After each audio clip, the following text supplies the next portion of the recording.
This video is atypical from my usual content. Simply, I checked out Arcane, and I found it didn't meet the hype. Here are my thoughts. Less than a month after Arcane's debut, we got an announcement for a second season. It's not really a surprise. The first season has been a triumphant success.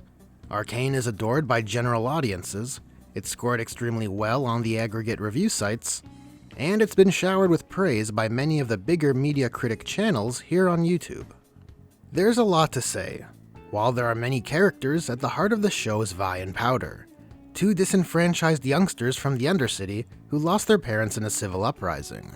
Acting with good intentions, they set off to the topside city of Piltover to steal some valuables from the wealthy topsiders. Though the commotion caused by nearly being caught triggers an explosion, which sets off our inciting incident. The youngsters escape the pursuing officers and make their way home safely. Though tragically, the consequences of their choices and the circumstances of their environment separate these two sisters. Several years of time pass, and the two sisters have grown into different people. Vi has become hardened through her time in prison, and is disenfranchised with the ruling class of Piltover. Whereas Powder has become Jinx, an innovative engineer whose brilliance is shadowed by guilt and anguish over her past. And while they both have a desire to mend the relationship with the sister they thought lost, environmental factors and personal relationships ultimately pull them apart. Running parallel is the story of Jayce Tallis, an ambitious inventor whose work is shaping the future of Piltover, changing it from a steam-powered age to an age of magic-powered technology. This turns Jayce into the golden boy of Piltover, providing him opportunity, power, and prestige. Though, when the key element of his latest invention is stolen through an act of terrorism, Jayce's arc is one focused on the importance of responsibility and his place within the world. On the topic of characters, the show's acting is solid, each member of the cast delivering believable emotive performances. From a technical perspective, the visuals are exquisite. 3D animation with textures evoking a hand-painted style feels suitable to the source material, and results in a distinct and admittedly beautiful aesthetic where nearly any shot can be paused looking like a high-quality piece of concept art or digital painting. The animation itself is top-shelf stuff, from the subtlety of facial animations, to body language conveying character, to the elaborate visual effects often seen in relation to Arcane's focus on magic. The score is emotionally resonant, the sound design atmospheric, and the fight choreography is some of the tightest in recent memory, harnessing the potential of the medium, where the action shots are able to visually register with the viewer while maintaining a breakneck edge-of-your-seat pace. And perhaps most importantly, the dramatic character payoffs are executed with an incredible degree of technical proficiency, something that the vast majority of MCU properties failed to do in 2021. With that in mind, Arcane Season 1 is certainly executed to a high level of technical and artistic competency. However, behind the glitzy action sequences and stellar performances by the actors and animators, beneath the dramatic beats and the emotionally resonant score, the foundation it is all built upon is damaged. The foundational element I am speaking to is the writing. The writing is the story, and when the story is marred by logical inconsistencies, contradictions, and contrivances, as is the case with Arcane Season 1, everything else built on top of it fails to hold its merit. Now I am aware this is quite the hot take. So, let's talk about it. For clarity, by writing, I'm not referring to the dialogue of characters. For the most part, I have nothing bad to say about the conversational dialogue. When I speak about the writing, I'm talking about the actions and events which make up the story. With that clarified, I will give the writing some credit. Of the 9 episodes of Season 1, Episodes 1 and 2 are, for the most part, perfection. But Episode 3 is where the fun begins. The plot of Episode 3 begins with a twist. Much to our own and Vi's surprise, Vander and Benzo arrive. The setup for this reveal is the ending of Episode 2, a dramatic compilation of scenes crosscut which result in its cliffhanger ending. Those scenes are Vander making a drink for Powder, enforcers marching in the streets, and Vi breaking into Benzo's shop. The show plays fast and loose with the information given to the audience and what exactly the characters know. So let's deconstruct. Vi had her conversation with Vander on the bridge, solidifying the notion that violence won't yield positive results. She gets her stuffed bunny from episode 1, hands it to Powder, and gives her a parting platitude. Then presumably, Vi takes the communication tube which was given to Vander and sends it to Grayson. This information was presumably relayed from Ekko in episode 2 since he witnessed Grayson and Vander's exchange in the first episode. Vi sends the tube to Grayson with the goal of turning herself in order to sacrifice herself for her siblings because she has learned that nobody wins in war, Vi. This contextualizes both Vi breaking into Benzo's and why the Enforcers are marching in the Undercity in episode 2's finale. All of that works quite well, especially since from a writer's perspective we want to separate Vi from Powder and tie her to a criminal charge, since that's part of her backstory in League of Legends lore. But that leaves us with the Vander-Powder bar scene. And like many of the strong dramatic scenes of the show, from a technical point of view, it's executed quite well. I found it to be genuinely heartwarming to see Vander play bartender to cheer up his sad daughter. But upon scrutiny, it doesn't square up. In fact, it's contrived to all hell. The whole reason Vander is able to get to Benzo's just in the nick of time is because Powder goes to the bar and Vander notices the stuffed rabbit. Firstly, why is Powder even sad? Are we to believe that after Vi gave Powder the rabbit and left, she went back in and had an off-screen conversation where she whispers to Powder that she's leaving and not to tell anyone? That would be both awkward in world and an extremely cheap way to keep information from the audience. Rather, I would prefer to take the information which is shown and only infer from what is given. And so, if Vi didn't tell Powder that she was planning to turn herself in, Powder is then sad because of the stuffed rabbit. In which case, Lucky Powder felt sad when given a gift from her older sister, especially when there seems to be plenty going on with Milo and Clagger, which would likely keep Powder on task after Vi left. Vi, where you been? Rumor is the lanes are gonna fight. Lucky Powder decided to go see Vander at the bar. Lucky she took the rabbit with her. And lucky Vander put together Vi's absence, the stuffed rabbit, and the missing communication tube. Also, what about this rabbit would clue Vander in that Vi is up to something? Did Vi and Vander have an agreement before she does something brash she would go get her rabbit? Also, if Vi could get the rabbit whenever she wanted, why hasn't she, when we can tell she's quite sentimental about it? The answer to all of these whys is so we can get our heartwarming scene crosscut with Enforcers and Vi's break-in over an emotional piece of music for our cliffhanger ending. Don't try and make sense of the how or the why. Don't think about it. Just enjoy the drama and be hooked. An approach to storytelling which I loathe. What are stories but mystery boxes? And so Vander arrives at Benzo's. How did you find me? I too would like the answer, but wouldn't you know it? Don't have much time. But this gets worse. Joining the surprise arrivals is Silco. But you have to wonder, why is he here? Now you may be thinking Marcus did have that meeting with Silco, and Marcus later does say, This wasn't the deal! So we can infer that off-screen before Grayson and Marcus head out for Benzo's, Marcus could send a message tube to Silco to let him know shit's about to go down. Well, thank the Emperor that Powder felt sad, went to the bar with the rabbit so Vander could use his galaxy brain to figure out what Vi was up to so he could be here for Silco to capture. Good thing that string of contrivances took place so Silco didn't show up with his monster for nothing. Moving on after Grayson's, the other Enforcers, and Benzo's murders, Silco signals Hulk Deckard to give Vander a knockout punch. Then Silco leaves, taking Vander with him, and just leaves Marcus alive. Why leave an Enforcer, who you betrayed, This wasn't the deal! who disapproves of your conduct, who knows where your warehouse is, who witnessed the murder of his superior and peers by a verifiable monster alive? This seems like an incredibly stupid idea. But what do I know? Surely word won't get back to the Enforcer HQ and Silco's whole operation won't be brought down. I mean, it's not like Marcus has been characterized as being duty-bound to order. I was getting results. And it's not like Silco interfered with the Council's #1 priority of finding the perp of the Piltover explosion. Do whatever it takes. And it's certainly not like Marcus has a bias against those of the Undercity. And I'm gonna bury the lot of you. Because it would be real awkward if that were the case. Oh wait, you see, it's fine. Silco threw a pouch of coin at him, so Marcus won't act in accordance with his characterization. I wonder if there's a reason why Marcus is being left alive. Nah, probably best not to think about it. So with the information that Vi was given from Ekko, she returns back to her siblings. She updates them on what happened and they elect to rescue Vander themselves. This is odd. How is it our group of youngsters came to the conclusion that rescuing Vander is a smart move, when Vi knows that Silco has a Hulk monster? In addition to Ekko telling Vi, I saw everything. Vi herself tells her siblings, Whatever killed Benzo was like nothing I've ever seen. It tore him apart. and their reaction is, You're not doing this alone, Vi. what? What kind of reaction is this? Why is there no discussion on this reality-shattering news of the monster that Vi is referencing?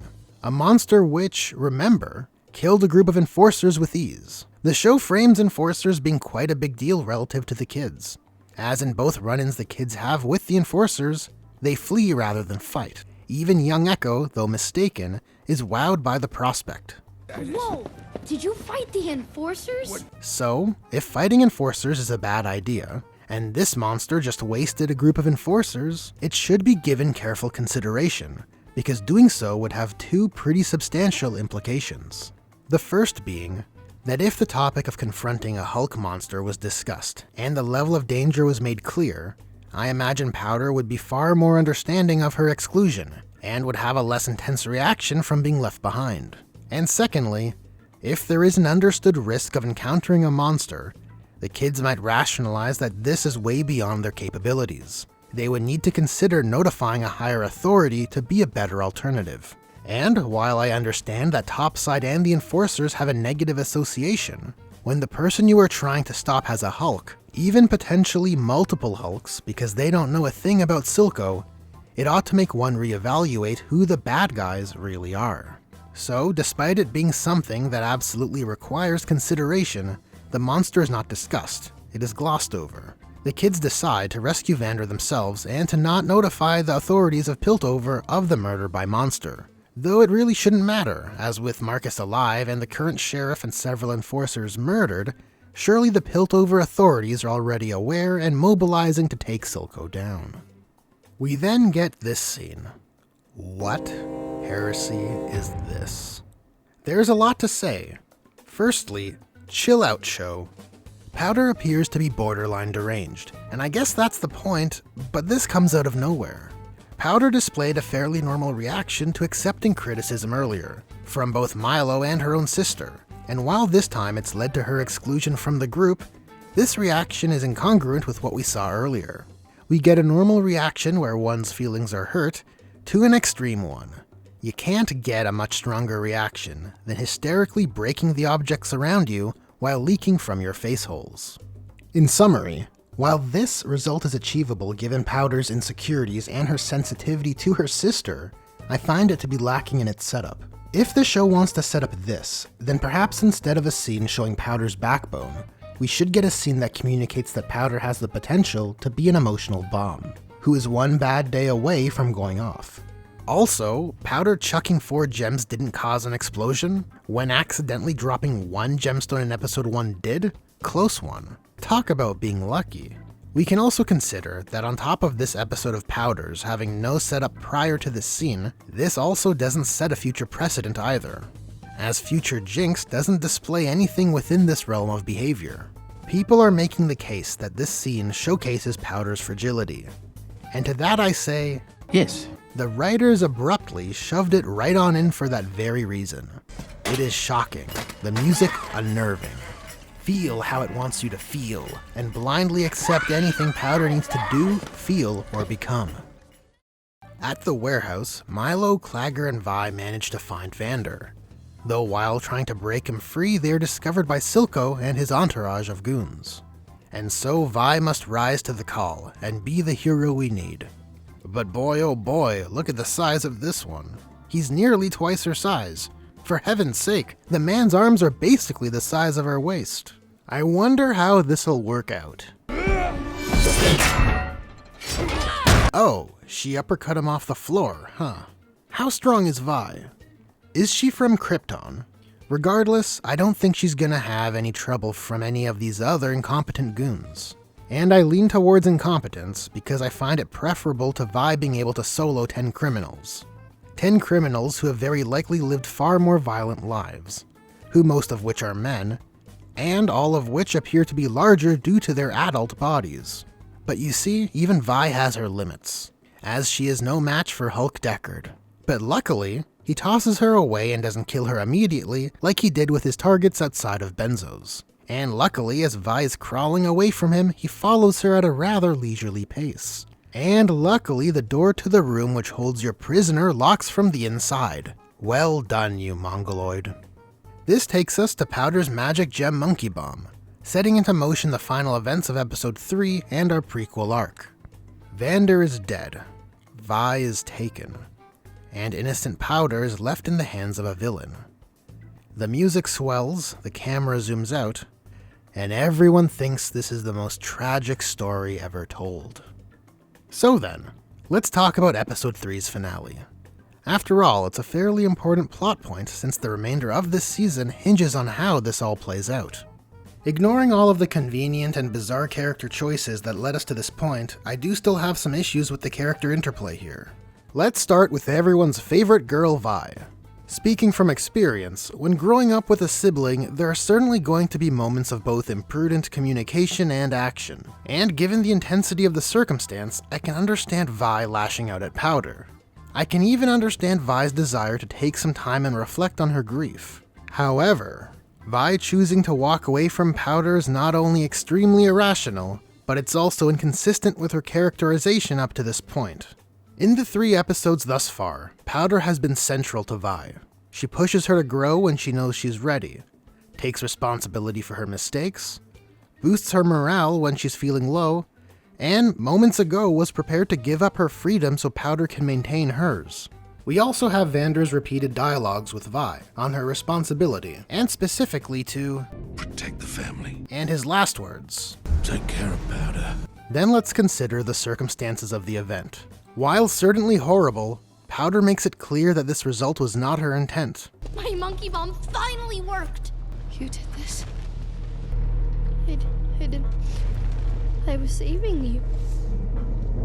And after realizing what she has done, she breaks to pieces. I only wanted to help. That it was all a terrible mistake. So that is quite a bit of character-oriented reinforcement for Vi to keep Powder central. But what about the rational error of her decision-making? Her choice to leave Powder next to the disfigured corpse of her father figure, beside a burning building in criminal territory. Imprudent feels like an understatement. The fire alone is justification enough to take Powder with her. What if the fire reached another hazardous material and caused another explosion, killing Powder? What if the fire damaged the structure of the building and it collapsed, killing Powder? So considering all of that, why does Vi make the incredibly imprudent decision to walk away? Why does she decide to take a breather far enough away so she can tragically be denied coming to her sister's aid? The answer, ladies and gentlemen, is it's all for the drama. If Powder instead had a motivation which established her family as a wedge between her and Vi, and which could allow Vi to believe Powder maliciously came to this result, it would be far more understandable of Vi to consider leaving Powder behind. But that's not the character we know. Powder has been shown to be nothing but kind and innocent, with the exception of when she tried to turn into a werewolf, which Vi didn't see anyways. Now you may be thinking none of that matters for Vi because of My emotions! But considering how this all plays out, I don't buy it. As the older sibling, Powder's greater emotional response should cut through to Vi, especially so with her established characterization around Powder's importance and Vander's last words. Marcus fails to immediately report the murder of Grayson and several officers. Tied with that is his failure to notify the powers that be that a crime boss in the Undercity committed said murder with a monster under his control, while also capturing the perp responsible for the topside explosion, something the Council was adamant about resolving. He fails to do his lawman duties in spite of his motivations and established characterization because this incompetent goober would rather have a think at the docks while looking at the coins Silco gave him. It is here Marcus sees the explosion, and upon arriving at the scene, instead of questioning a witness on what transpired at the site of an explosion, Marcus instead chooses to ninja strike, chloroforming Vi, and he justifies it by saying, I'll kill you if he hears you. This line implies that Marcus's actions are morally good, or at least what he perceives to be good. And believe me, we'll get to that. But you know what would be good, Marcus? It would be good if you were a duty-bound officer with a strong moral center. one who is driven to get results. The script has strong-armed Marcus's decision-making, damaging his character for the sole purpose of preventing Vi from reaching her sister, all because she walked too close to Marcus's spawn point. Bravo! Contrive and damage the decision-making of two characters to get the payoff you desire, which, when you think about it, is kind of tragic. Powder's choice to remain in place as Vi goes off to have a think doesn't hold up. She repeatedly calls for her sister, claiming, I need you, baby. It's important to consider that Powder does indeed have legs, but she chooses to remain in an extremely undesirable position, on the floor in the rain, beside Vander's corpse, next to a building on fire. You would think Powder would not want to be in this location both for pragmatic and emotional reasons, but it certainly serves as a way to dial up that drama. The crux of it is, she is acting as though Vi told her she never wants to see her again. Now the show can't have Vi say that because then it can't dangle and snatch away Vi's desire to save Powder. And so you would think as Vi begins to walk away, Powder would follow her with her legs. But if she did, the events the show wants to take place would require Vi to tell Powder not to follow her, or to stay away. And for the same reasons as before, Vi can't say that either.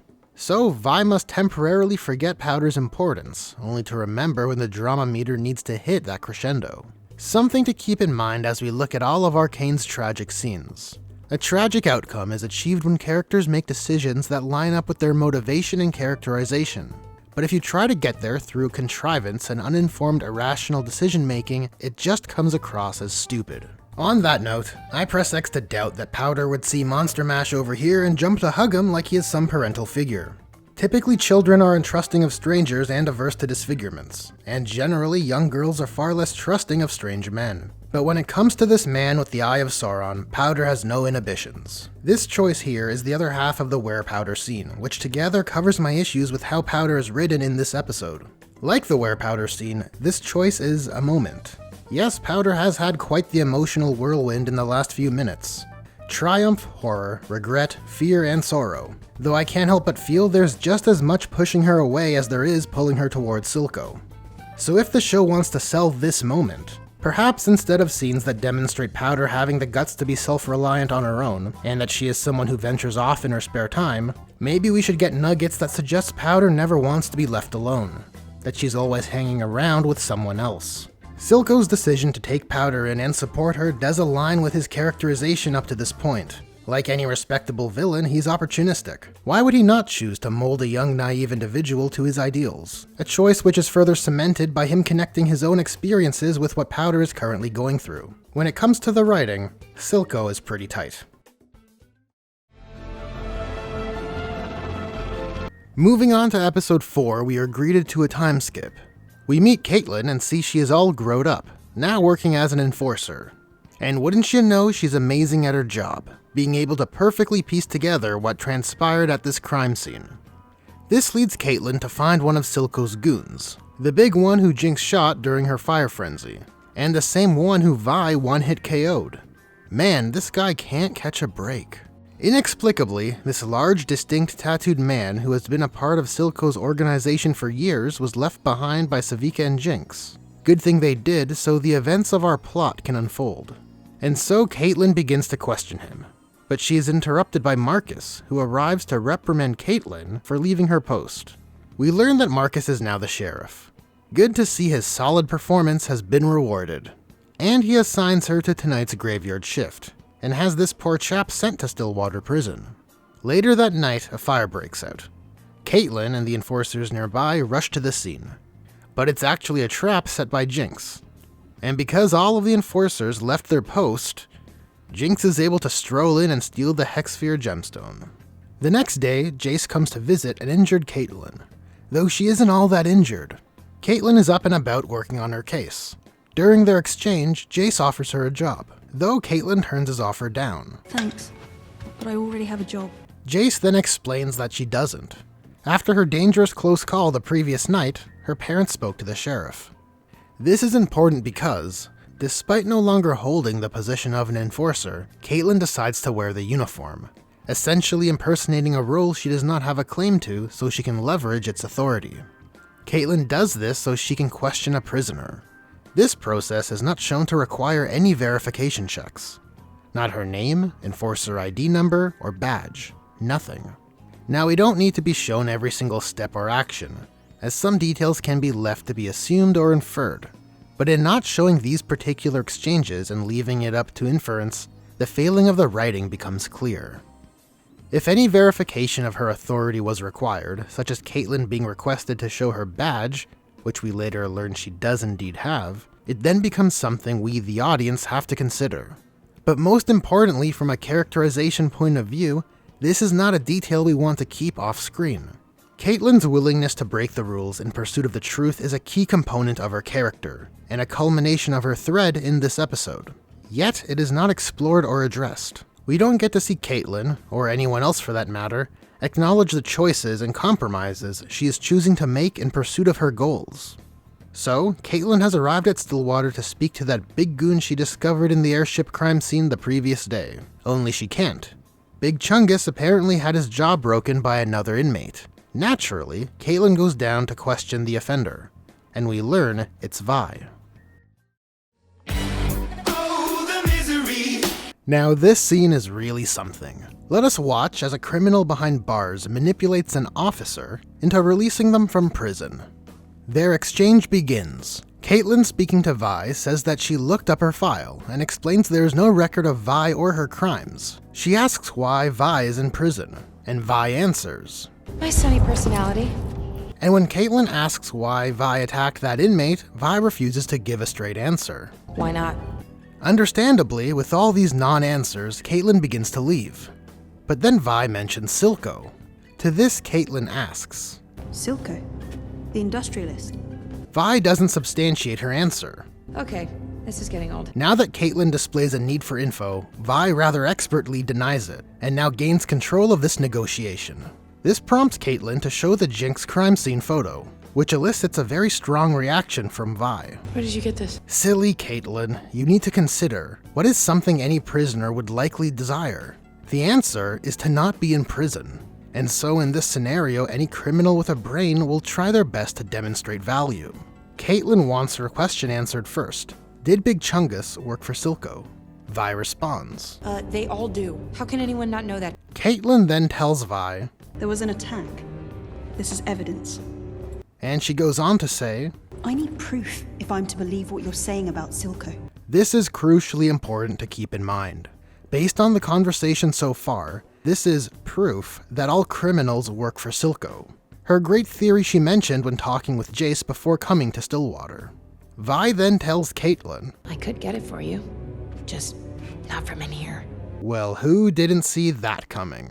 Though Caitlyn does display some common sense and replies, In what mad world would I trust someone like you? Vi then throws an insult at enforcers and tells Caitlyn to go find Silco herself.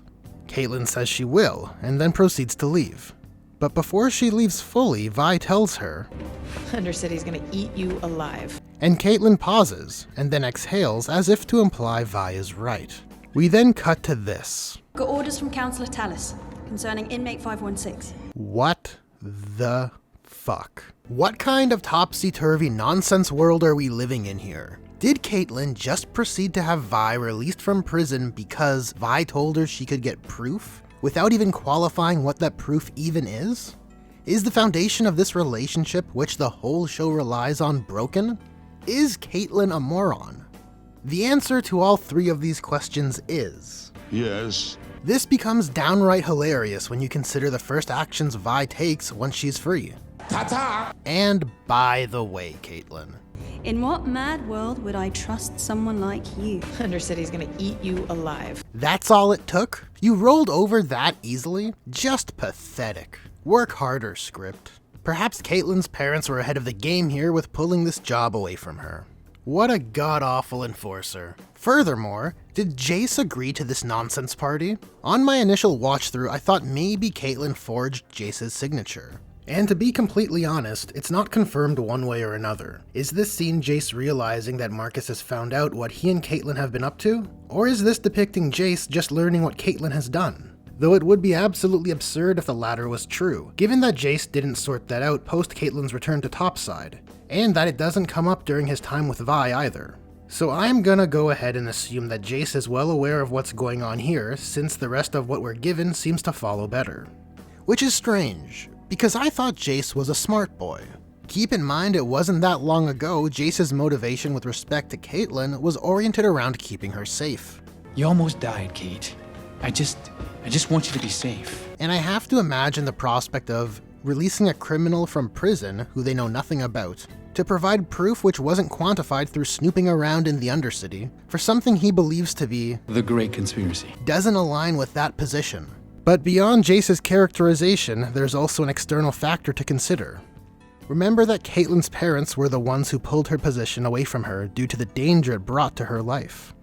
Remember that Caitlyn's mother also has a seat on the council, and that Jayce has only been a counselor for one day. Now, would Jayce really want to supersede the management of a fellow counselor's family affairs? The implications of his choice to do so are then magnified when later in this episode we see Jayce makes his political plays to garner favor with the Piltover elite, including his fellow counselors. And so Jayce aiding in Vi's release is not only shown to be against his core values with respect to Caitlyn's safety, but it seems as risky as hell for the damage it would cause to his fellow council members, most notably Caitlyn's mother. On top of all of that, the potential catastrophe that could be caused by releasing a prisoner who Jayce knows nothing about when he has only been a counselor for one day would be disastrous for all his future prospects. Should Vi do anything criminal, it would be traced back to Jayce, resulting in his incarceration, snatching away his goal to improve the well-being of society through Hextech. With all of that said, I think it's more than possible for Caitlyn to make her case and change Jayce's mind to bring us the results the show wants. But doesn't that seem like characterization we should see? For Caitlyn to convince Jayce to stop treating her like a little sister he needs to protect, and believe in her pursuit for the truth, while also clearly establishing the risks Jayce is taking on through his support. But that would require some hard work, and the script doesn't want that, so screw it. Caitlyn and Jayce have Vi released from prison without a cohesive rationale. At least we got these two gals together. I'm sure the adventures they will have will be great, lacking contrivances, absent of contradictions, with meaningful payoffs. Our next scene is one where Marcus is delivering a eulogy for the fallen officers of the attack. And you're shitting me. 6 enforcers were slain in the attack? How is Caitlyn fine? There were 5 on watch. 3 went to the fire, and 3 were outside putting out the fire by the wall. So of the 6 we saw involved, 6 officers were killed in the attack, none of which were Caitlyn. What luck! Considering the threats officers of the law face on the daily, and the camaraderie that brings, Caitlyn's absence should be a big ol' red flag for our boy Marcus here. This also tells us a lot about Caitlyn's character. At best, she should be here to pay respect for her fellow officers. And at worst, she should be riddled with survivor's guilt, as the only survivor of what was effectively a terrorist attack. In either case, her absence shows a lack of compassion for her fallen comrades. This funeral isn't even a point of consideration for her. We then move to a scene where Marcus is expressing his frustration to Silco over Jinx's attack. This is a reveal. We learn Marcus is still working with Silco.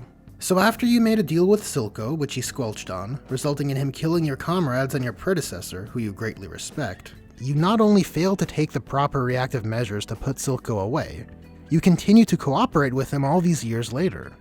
Good to see Marcus has learned from his mistakes. There's more to say on Sheriff Marcus, but we'll get to that later. We return to Caitlyn and Vi, who are about to descend into the Undercity. Caitlyn suggests to use the lift. That could be a good way to get a lay of the land. Vi tells her, Too risky. Vi knows this because she spent like the last 8 years in prison. So, instead she decides to enter the Undercity via parkour. And here we can see how totally borked this relationship is. There are no goals established, no restrictions or inhibiting restraints for Vi. Caitlyn has had a prisoner released for an investigation, who she is at the whim of. Well done, Caitlyn. But you see, the scene is just so damn cool. Vi is flexing her long-deserved freedom, entering the Undercity in style, while at the same time flexing her parkour skills, which have remained sharp, because she spent like the last 11 years in prison. Once Vi reaches the Undercity, she's threatened by these thugs, but they don't know she's tough. Eventually Caitlyn catches up, and Vi provides her with some clothes so she doesn't look like an enforcer. Keep this in mind for later. Their journey through the Undercity provides Vi with a tip. which leads them to a brothel. Vi explains to Caitlyn that it's the one place all the secrets are spilled. Vi knows this because she spent like the last 15 years in prison. Vi then gives Caitlyn some busy work to acquire information and goes to meet with an old acquaintance. Vi asks her about Powder, believing that Silco has her, but the lady of the house doesn't have an answer for Vi, though she does provide her with where she can find Silco's number 2. Vi then leaves, traveling through the Undercity until she finds Silco's number 2, who's revealed to be Sevika, and in a very risky move, Vi goes in for the attack. Fortunately, the other goons playing cards flee, and there is no one else present to help Sevika. They have a good fight, and despite the perceived power difference here, Vi comes out on top. When Vi asks Sevika for information on her sister, Sevika surprise stabs her, explaining Jinx happily works for Silco. She's like his daughter. With Vi fatally wounded, Sevika prepares for the killing blow. But as luck would have it, Caitlyn has arrived just in the nick of time. Her shot damages Sevika's arm, causing her to run away. Caitlyn then helps Vi up, surely moving to where they can get some aid. And this episode closes with Sevika informing Silco that Vi is back. And he responds in disbelief. From the dead.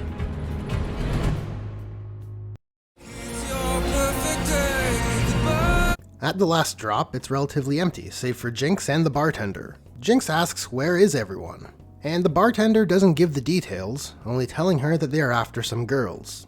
We return to Vi and Caitlyn in this place.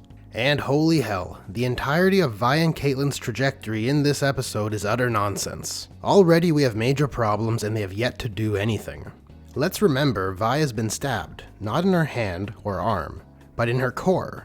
You know, where her organs are. Vi has sustained a fatal blow, and she is dying, and requires immediate medical attention. And so Caitlyn comes to her aid. And where do these galaxy brains go? Here, to the dregs of the Undercity, where there's less infrastructure to deal with people who are critically injured. How is this the case? How did these two arrive in a location that is less suitable to solve the problem at hand than when we last saw them? Show, tell me how this came to be. And being chased by Silco's goons doesn't square up. Consider the timeline. Sevika needs to run away to the last drop and tell Silco what's going on. Then Silco can mobilize his goons. We can only surmise that Caitlyn said, "Your injury is real bad. We should get you back to Piltover. My father's a doctor." And Vi told her, "No, Cupcake. Take me to where the homeless people live. There's a creepy witch lady who makes healing potions. I know this because I've spent like the last 22 years in prison." Nonetheless, let's continue on. Vi and Caitlyn are trying to escape Silco's goons, which Caitlyn notes are not far behind. Vi proceeds to descend some scaffolding, which obviously in her current state, she fails to do. So she's dead, right? Shit. Returning to Silco's office, Sevika enters and announces they have lost her, but it's revealed that it is Jinx in the chair. Sevika walks over a tripwire and is gassed. We fade in from black and Jinx has Sevika tied up. Jinx wants information and Sevika tells her Vi is back with some enforcer girl. But you have to wonder, how does she conclude this? All Sevika saw was a woman come to Vi's aid, an action that is fairly normal for anyone with a moral compass who is witnessing someone about to be murdered. Also, Caitlyn is no longer wearing the enforcer uniform, so there's a strange leap in logic here on Sevika's part. Just something to keep in mind as we continue on. Sevika then suggests that Jinx has been replaced, and that it's just a matter of time before Jinx implodes and proves how useless she is for their cause. But Jinx isn't fazed by this, and is satisfied with the information she has learned. Our next scene features Marcus coming home, and to his surprise he finds Silco and his goons playing with his daughter. Quite the bad guy power move here. Silco explains that Marcus had made it clear to him that Vi was dead. So this is an interesting update for Marcus here.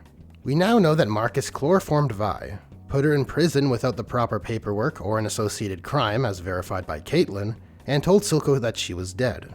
Silco shares with Marcus that Vi is traveling with an enforcer.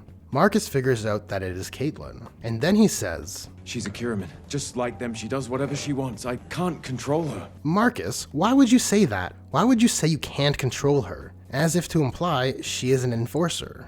You know what? I think the script forgot that Caitlyn is no longer an enforcer. Thanks, but I already have a job. No, you don't.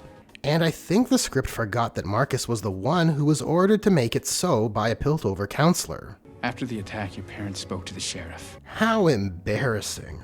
Marcus should be telling Silco that she is no longer authorized to act as an enforcer, and should put out an APB on Caitlyn for impersonating a Piltover enforcer if that is indeed the case. However, in spite of all that, the script forgot that Caitlyn is no longer an active enforcer, or wearing the attire of one. Now some people might think that Sevika could infer that the gun Caitlyn is using is an enforcer rifle. This, however, is still a leap. If that is even the case, and this type of rifle is only used by Piltover enforcers, is it not possible that people in the Undercity would have ways of obtaining them? In any case, Marcus tells Silco that he will find them, and Silco tells him Vi and Caitlyn can't be allowed to resurface. Back in the dregs of the underground, Caitlyn reaches Vi. Miraculously, she's hanging in there. Vi has been dealt significant amounts of damage, and I get it, she's a tough cookie, but she is a normal human, so let's recap. I don't know if the script is aware, but the lethality of a single stab wound to someone's torso is severe, and will almost certainly be fatal due to the vital organs within. Vi has been stabbed by a handful of blades in her core. And how does Sevika remove the weapon? She thrusts Vi forward using the point of impact. This wound of Vi's would be a disaster, and in the time since sustaining that wound, she's been doing quite a lot of traveling, including some attempted parkour, which would only exacerbate her blood loss. Plus, she's taken a doozy of a fall. It's ridiculous she's even coherent. And you might be thinking that's absurd. But you see, Vi has a very special type of protection. Some of that good old plot armor. Also, what the fuck is this tone? Given the state Vi is in and where we are, why are we having an expository conversation? This should be a threat level midnight tier of intensity. But instead we have Caitlyn asking, What is this place? So Vi can moralize to Caitlyn on how bad Topside treats the Undercity. Vi's fatal injury is treated with no significance or urgency. Even when settling into the nearby shelter, they don't even speak of it.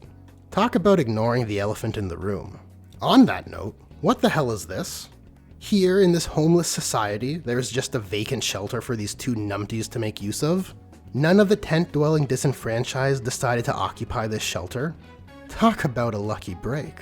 When we return to these two, assumedly, Vi's beginning to lose consciousness due to blood loss. This is the circumstance. Now given that, Caitlyn leaves the shelter. But wouldn't you know it, before Caitlyn can even close the door, she encounters an NPC to guide her on a fetch quest for a magic healing potion.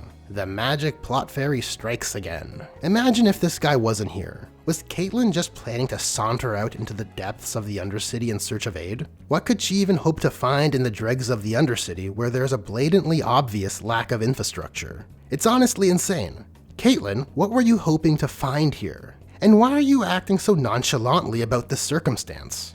Lucky for her, she happened upon a chance encounter. We are approaching peak levels of contrivance. While Glasses Man is indeed first seen in episode 1, and while it is true that Vander did look out for him, this isn't a setup and payoff.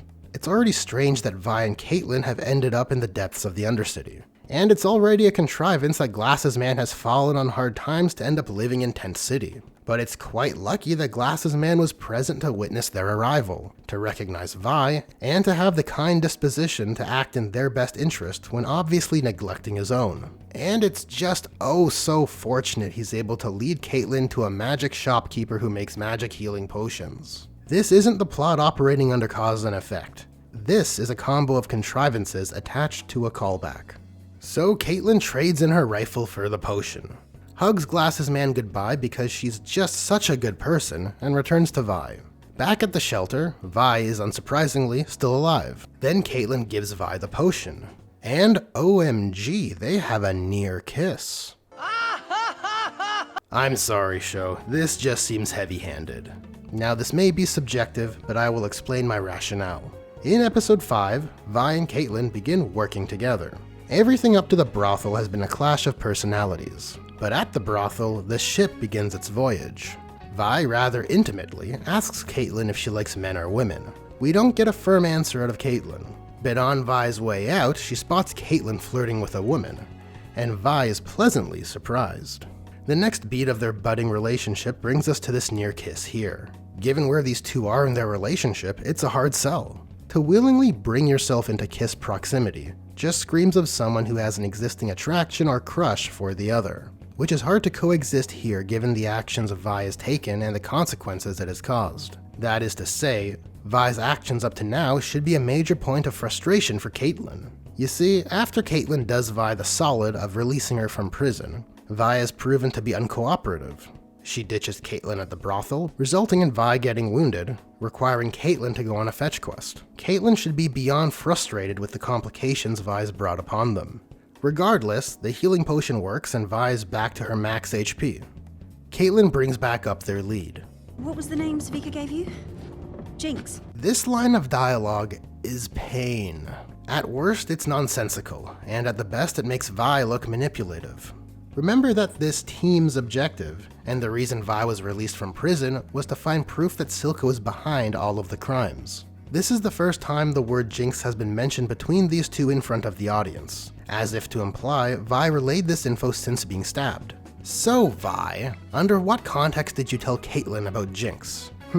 Did you tell her you went after Sevika because she had info on Powder, your missing sister? Or did you essentially lie to Caitlyn and pretty much just tell her Jinx is the key to all of this? Caitlyn then notices that this used to be Vi's old home. She asks, Who's Powder? and Vi answers, My sister. I have to try and find her. Vi, you melon. If the current goal is to find Jinx, who is only understood to be one of Silco's goons, and you tell Caitlyn that you need to find your sister, who you know is Jinx, do you not see how your lack of clarification is going to become an issue? Caitlyn then asks two more questions. How can Vi not know where her sister is? And could Vi's parents not have kept tabs on her sister? And Vi responds, No. They were killed by enforcers. Oh, this bitch. Vi, why are you such a dishonest actor? While this is technically true, the way Vi frames this makes it sound like her parents were innocent civilians that enforcers killed in cold blood, and not part of Vander's revolt movement on the bridge, which they were in reality. The script just can't keep itself from Vi high-roading everyone with her moralisms. And doorknob Caitlyn over here can only gasp, validating Vi's bullshit. This also reveals quite a bit of Vi's character, allowing her prejudice against enforcers to slip out in front of Caitlyn, who she believes to be an enforcer, one which just saved her life. And Vi doesn't have the awareness to realize it and apologize for that slip. Moving along, these two head outside, and Silco and a few goons are waiting for them. How did Silco know they were here? Why is his only support two goons? Why is his plan to give Shimmer to the homeless so they work for him now? I don't really know. I guess the script told him. So Silco doles out that purple stuff, turning the homeless dregs into homeless hulks. But before the fight can begin, Vi brings down the rickety shelter onto them all. Vi and Caitlyn get away safely, and all the homeless hulks are dead, and the goons are unconscious, and Silco is mad. Why is he so mad? Well, you see, he's mad at the editing. See, there are 3 homeless dregs which turn into 3 homeless hulks. They saunter over towards Vi and Caitlyn, and as they approach, Vi does her punch. Note how close they are before she punches. From this point, we don't see the homeless hulks for 6 seconds in real time while the supports begin to buckle. But when we next see the hulks, they have teleported back outside and are about to walk in. The structure continues to collapse in real time, and we don't see Vi and Caitlyn make an escape for another 8 seconds. At which point we see the homeless hulks have made their way back inside to where they were when Vi first impacted the structure, all resulting in them getting crushed. So it's fairly reasonable for Silco to be this upset, especially so given how slow these hulks are compared to what we've seen previously. And we move on to the episode's finale. Jinx's flare runs out, Vi appears, the 2 sisters hug, and Jinx drops the Hex Sphere. Vi explains she tried to come back but she got arrested. Jinx asks, Marcus. and Vi says, I don't know. It doesn't matter. Interesting. Another strike against Marcus's character. After abducting Vi, there was no trial or interrogation on what Vi knows about the explosion at the warehouse, about Silco, or his ability to make people into monsters, or Vi's account as a witness of the murder at Benzo's. Very poor police work. I guess we shouldn't be surprised. Back to our scene. Caitlyn catches up to them. Jinx gets very defensive. Sevika wasn't lying? You're with an enforcer? And Caitlyn puts together, Your sister is Jinx. and Vi tries to de-escalate. Listen, We can work this out. And Jinx begins to wig out. Let's unpack this exchange. Firstly, I think it's fine for Caitlyn to arrive late since we know Vi has all that prison parkour experience. What is annoying is that in addition to not telling Caitlyn the truth in the shelter, after they decided to investigate the flare, Vi still kept Caitlyn in the dark during the entire journey up to this tower. This repeated lack of prudence reflects poorly on Vi's intelligence, all for the sake of drama. Moving on to... Sevika wasn't lying? You're with an enforcer? Yes, Jinx. You see, the whole reason you came up here and lit this flare was based on the rationale that Sevika wasn't lying. The context of the last drop being empty because everyone was out searching for those girls aligns with Sevika not lying too. When Vi shows up, it also aligns with Sevika not lying. So why is it that when Caitlyn shows up, who Jinx can also identify as being an enforcer despite being in a disguise, Jinx reacts as if this runs counter to everything else? It doesn't. Jinx acts counter to her own train of thought and the logical consistency the world presents to dial up that drama. Moving on to... Your sister is Jinx. While the hex sphere is never an established variable, Caitlyn is able to surmise that its presence makes this individual who she only understands to be Vi's sister to be Jinx. This is certainly a giant leap in logic, but we have to remember that Caitlyn is an expert detective. However, this confrontation is cut short due to the intervention by the cool boarders, which Jinx and Vi proceed to fight off. The choreography here, like with every action sequence in the show, is great, but as the fight begins to escalate, Vi becomes distracted that Jinx is displaying acts of violence during the fight. To me, this feels a bit strange. Jinx is just using the tools she has available to defend herself in the conflict, the same as Vi. There's nothing unreasonable here to elicit this reaction from Vi. That said, this distraction causes Vi to get KO'd.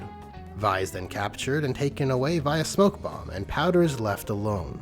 There is a large amount of Tism to be found in how this scene ends, but we'll have to save that for...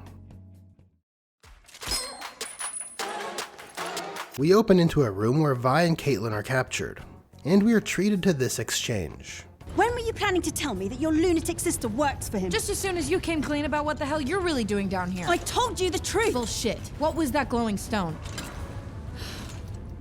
That's what I thought. Slow your roll, bitch. Oof, that deflection by Vi. She just can't admit she's ever in the wrong, can she? Vi, Caitlyn doesn't owe you any details on her investigation. She released you from prison to assist in finding proof that all criminals work for Silco. As stupid as that premise is, it certainly is not searching the Undercity for the stolen hex sphere. The hex sphere's appearance was a coincidence. Vi should know this because searching for Jinx and following the flare were choices she propagated. Though Caitlyn doesn't make this fact clear because she too is a moron, and just sighs in defeat. So self-righteous Vi can say, That's what I thought. Vi is then taken and brought out for an interrogation with Ekko. Now I'm going to go over the entirety of this exchange first so we can establish the broad strokes. Then with that context, we'll be able to really dig into what's transpiring within this conversation. Ekko asks Vi what she knows about the hex sphere. Vi answers nothing, and Ekko asks what she was doing with Jinx. Vi explains that she just found her when the cool boarders showed up. They talk more and Ekko reveals he was following them. Vi asks why he didn't say anything. Ekko answers because he didn't know if he could trust her. Vi questions, so you just come out swinging. Ekko replies, I wonder who I learned that from. They throw more insults at each other, Vi breaks out of her restraints, and they hug. A heartwarming reunion where these two finally allow themselves to be at ease. So we can see this dialogue has important implications for the finale of episode 6. Firstly, there's the issue of the writer's hand. The sisters are reunited, but the story only wants to tease the happy ending. And so the cool boarders are a vehicle for separating Vi and Jinx. And because the plot hinges on this beat, that context matters. So when Ekko says, I didn't know if I could trust you. And Vi asks, So you just come out swinging? and Ekko dodges the question with an insult, Gee, I wonder who I learned that from. his lack of a logical answer results in the writer's hand becoming visible in the sequence of the plot. And fortunately for Ekko, Vi doesn't have the mental fortitude to draw the conversation back and demand an answer. Ekko's insult triggers her to insult him. You still punch like a little boy. Vi drawing the conversation back to demand an answer is absolutely something she should have done, because Vi's #1 priority is allegedly Powder, and Ekko's interference during episode 6's finale cost her that chance. Ekko's lack of a cohesive answer to Vi's inquiry exposes both the writer's hand and damages his character. Even if he thought Vi was on Jinx's team, it wasn't a certainty given what he's seen thus far and what was revealed in their interaction. And if we believe there's even a 1% chance. What we need here is for Ekko to give Vi an answer that justified his actions. And I think that answer should have been that Jinx was about to go off the deep end. When Vi naturally pushes back against this, Ekko should hammer home the point that Vi hasn't been here, that he's had countless similar exchanges with Jinx over the years, that it always ends the same way. This also falls in line with Ekko's position that Jinx can't be saved, leading us to his answer. He intervened because he didn't want to risk losing Vi again, which can lead into their hug. Secondly, we have the issue of the Cool Boarders choosing to leave Jinx untouched. You can see here that the Cool Boarders have Jinx outnumbered 3-1, making this something of a golden opportunity, and their choice in sparing her is not only extremely imprudent, but also counter to their characterization both thus far, and as demonstrated later in episode 7. Removing Jinx ought to be something Ekko and the Cool Boarders want to do for revenge. Keep in mind how many Cool Boarders Jinx has slain back in episode 4, along with however many others Jinx has killed in the years past. We also know that Ekko believes that Jinx is a lost cause, a sentiment he makes clear 3 times in this episode. And we can also consider the pragmatic impact of removing Jinx off the board in their war against Silco. Ekko clarifies this very goal later this episode. We could beat Silco with this. It's for all these reasons that at the very least, the Cool Boarders should capture Jinx. The absurdity of that lack is furthered when we realize that the Cool Boarders chose to capture Caitlyn instead. It's odd. Just consider the relative importance of Caitlyn versus Jinx in the Firelight's war versus Silco. Moving on, Ekko has Caitlyn unbinded and explains that he'll get her back to topside. But before they do, our trio of champions have a little chat. Caitlyn is appreciating the beauty of the Firelight's community. Ekko explains that Piltover would see it burned. Caitlyn tells him that he's mistaken. Ekko explains that the enforcers are paid by Silco to hunt the Cool Boarders. Caitlyn struggles to accept that, but their friction is de-escalated by Vi. Ekko shows the Hex Sphere, which Caitlyn explains is what Jinx stole during the attack. And then Vi says this. You just forgot to mention that? Why are you the way that you are? The Hex Sphere only just became a thing. You and Caitlyn were never after it. You were after proof of Silco being the Kingpin crime lord. And Vi, what about how you fail to share that your sister is Jinx, which unlike the Hex Sphere was the established goal? The hypocrisy of this woman is off the charts. Caitlyn explains that the Hex Sphere can make any Hextech device possible, thusly explaining the Enforcer's increased aggression.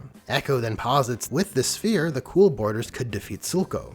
Caitlyn makes an emotional appeal, that their city has done Ekko wrong, and it needs healing. She has a friend on the council, and that this course of action would be the best way to stop the cycle of violence and set things straight. Ekko agrees with this plan, but only if he is the one to hand this gemstone over. We then get a montage leading us towards this episode's end. The scenes shown include Ekko, Vi, and Caitlyn heading for Piltover, Heimerdinger leaving Piltover, Victor prepping to use the Hex Core, Jayce considering building Hextech weapons, and Jinx waiting above a bridge. Which brings us to the final events of this episode. And if you thought the finale of episode 6 was flumpy, well, get ready for this one. Vi, Ekko, and Caitlyn reach the bridge and begin to cross. They stop part way. Vi says she has to stay behind. She can't leave Powder. Ekko states again that Vi can't change her, but he respects her choice. They say their goodbyes. Though strangely, Caitlyn's is treated with far more significance. Why is this the case? Show, you got it backwards. Aside from me not buying this dangled romance, Vi has an established history with Ekko. Of her original youth group, Ekko and Jinx are the only ones she has left, whereas Vi has known Caitlyn for maybe 3 days. The answer as to why this is the case is because Jinx needs to see this long, significant hug so she can be triggered. On that note, wowee. What a coincidence that Ekko, Vi, and Caitlyn happened to travel on the one bridge that Jinx also happened to be waiting on. Quite lucky, because you know, there are multiple bridges leading into Piltover. On that note, what was Jinx's plan here? Did she just decide to pick a bridge at random and decide to wait and see if the Hex Sphere just shows up? She doesn't know that Vi, Caitlyn, and Ekko are all working together to get the sphere back to Jayce. We know that. Jinx doesn't.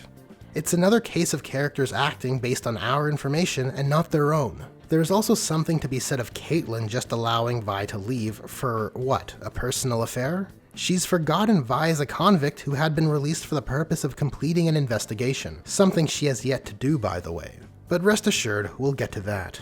Speaking of pain, why would Ekko make the extremely stupid decision of taking Vi and Caitlyn back using the bridges, when Enforcer security has been more strict than ever before? We know the general public are well aware of the bridge blockades, and we know the Chem Barons are aware of this too, so surely the Firelights would know this as well.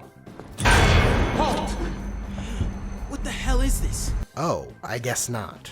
How do the Firelights perform their organized raiding attacks with such a poor information network? I guess this was just a convenient lapse of intel. Heimerdinger had the right idea here.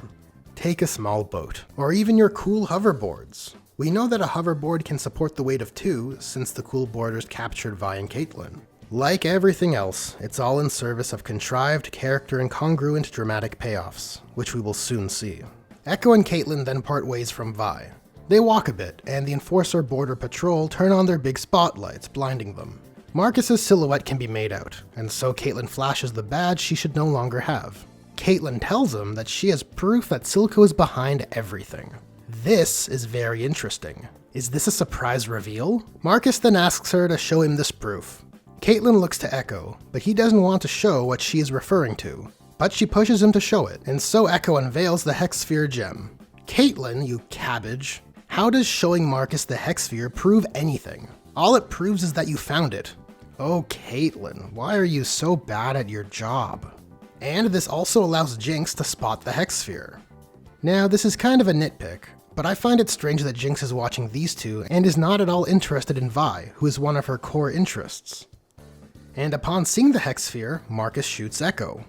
This is undeniably a risky move by Marcus here. These two, who are only acting in Piltover's interests, maybe should be arrested, not murdered in cold blood. But I'll give him the benefit of the doubt. Perhaps all the enforcers here are compromised and in cahoots with Marcus. This gunshot gets Vi's attention. Not the booming of the lights though, which is interesting when you consider that this trio didn't know the Border Patrol was a thing. Marcus then points his gun at Caitlyn and proceeds to pick up the Hex Sphere canister. Jinx spots this, and she also spots Vi running towards the confrontation yelling, "Caitlyn!" Here is another instance of Vi just being the worst. Imagine, you hear a gunshot and turn around to not see your childhood friend. And so, in an act of emotional concern, you instead call out the name of the woman you've only known for a few days. And if Vi can't discern who was shot, then yelling for Caitlyn is worse, as that just indicates where her concern lies. Also imagine being Ekko, down on the ground bleeding out, dying, and the last thing you hear is Vi screaming out for Caitlyn as death takes you. You know what? I think an argument could be made that Vi would feel guilty about this outcome, that her choice to leave one of the last members of her childhood family, someone she perhaps saw as a little brother, has resulted in their death, an outcome she could have prevented if she was there. This potential should strike Vi at her core, as it would echo the past events with her sister. But it's not accounted for, as we know the real reason Vi screams out for Caitlyn. It's so that Jinx can call Vi a liar and become even more triggered. Then before anything can happen, we get this. What the fuck is this shit? Think about this for a moment. Jinx has the capacity to create swarms of fatal insect-sized bombs, deadly micro-explosives which mimic the behavior patterns of fireflies. This is akin to the hyperspace kamikaze from The Last Jedi. The power scale here is broken. Why the hell would Silco care about Hextech weapons at all, when Jinx has the capability to build compact flying deadly explosives that can be deployed en masse and are driven by what could only be complex artificial intelligence to act indistinguishably from that of insects? This is revolutionary, and it breaks the narrative, but like the hyperspace kamikaze, it does make for a pretty visual. Just don't think about it beyond the surface level, and enjoy the pretty lights. We then move to our post-insect swarm bomb results. We see Ekko is wearing a bulletproof vest, and he appears to be fine, not sustaining any damage from the swarm explosives. And confirming just how deadly these bombs are, Marcus delivers his touching last words. Tell my daughter. Oh shit, if Marcus was killed by the explosion, then surely Caitlyn is...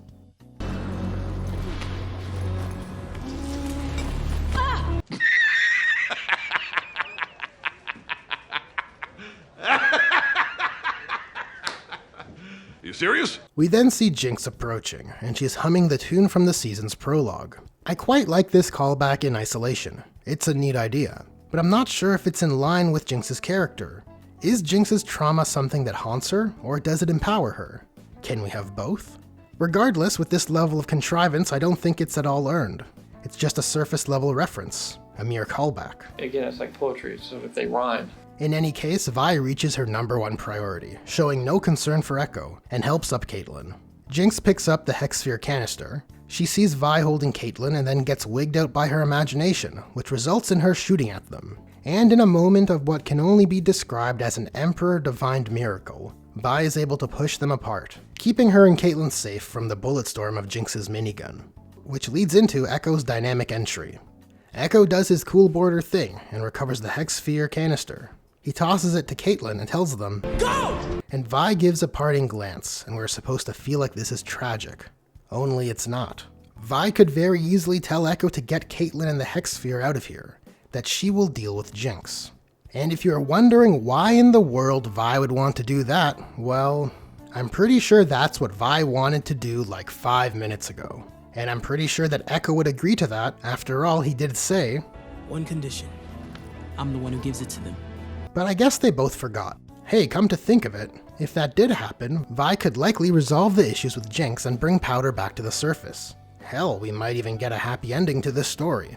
But the show doesn't want that, so our characters instead act counter to their established motivations.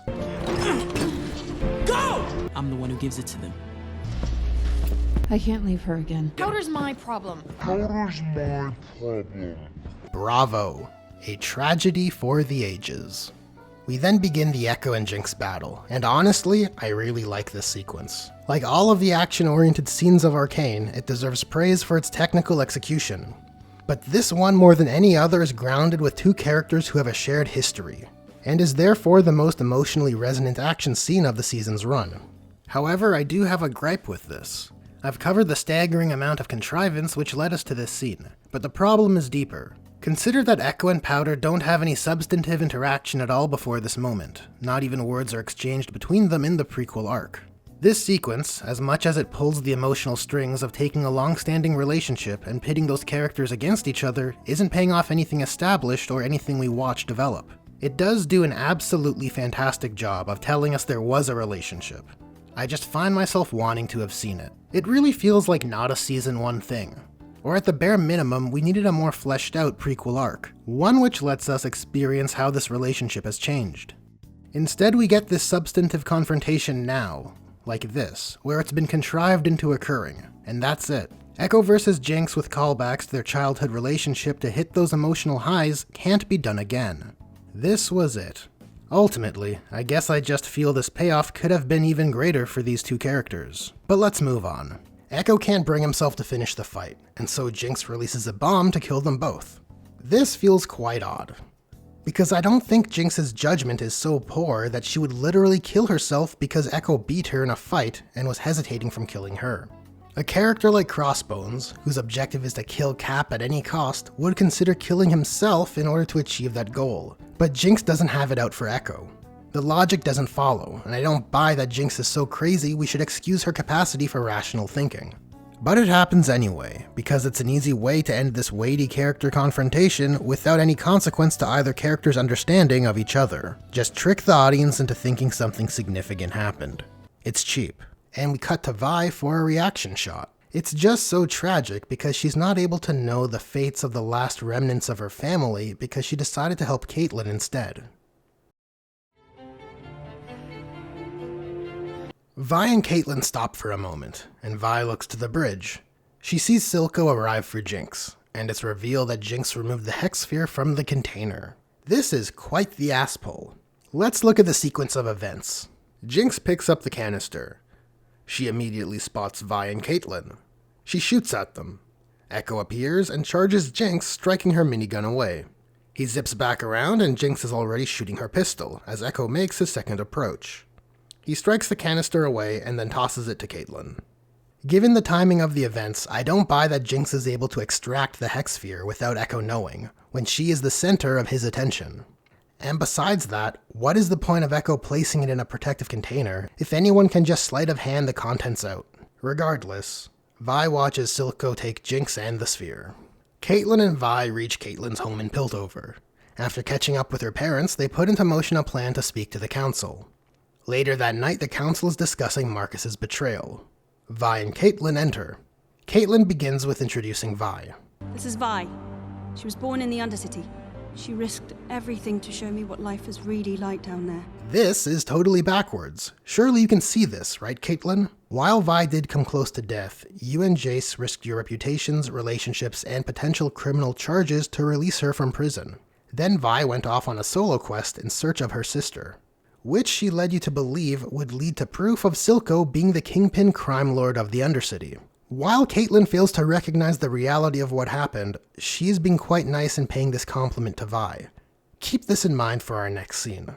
Caitlyn then lays out several negative qualities of Undercity life and proposes that Silco is tied to all of it. And here we have the major failing of this story. A plot contrivance so severe it taints the very fabric of the writing. The great conspiracy that all crime can be traced back to one man required proof.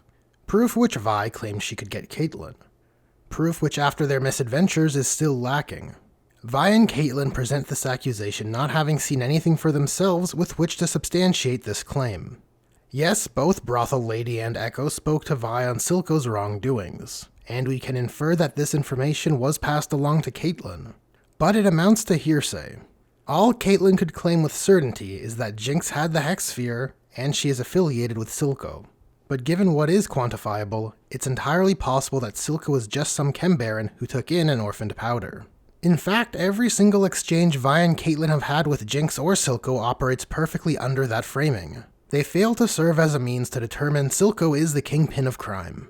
Caitlyn has fallen prey to her own confirmation bias, which certainly damages her professional integrity.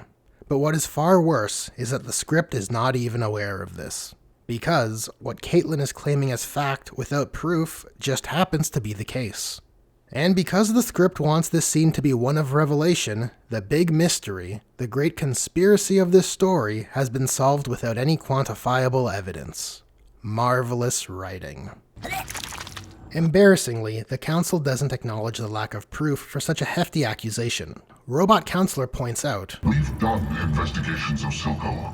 They yielded no such level of organization. And Caitlyn asserts, And who led these investigations? the implication being Marcus's involvement compromised the results. The show frames this as confirmation of Caitlyn's claims, but it's not.